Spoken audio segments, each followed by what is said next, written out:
In Gautama Buddha's era, an emperor called Bimbisara conducted an yajna or sacrifice. Previously, animals were killed in the name of yajna. The king intended to earn merit by performing yajna. A lame lamb was being taken to sacrifice. As it could not walk fast, the shepherd kept whipping it. How can a lame lamb walk at the same pace as an ordinary sheep? Buddha saw this lame lamb getting whipped. He took it into his shoulders out of compassion.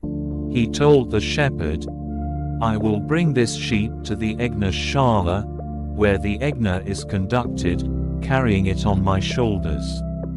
Please stop whipping it."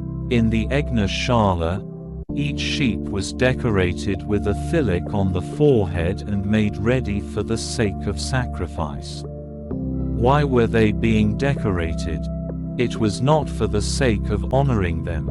It was for the sake of chopping them. Then Gautama Buddha said, "O Emperor, O King of Kings, you are killing this lame lamb to earn merit." Unable to see the plight of this lame lamb, I carried it on my shoulders and brought it here. Please don't kill this lame lamb. Instead, kill me in its place.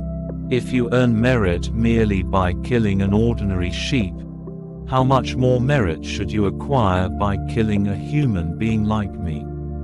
So please earn merit by making these sacrifices. I won't stop you from earning merit. Instead of killing the lame lamb, kill me and gain more merit.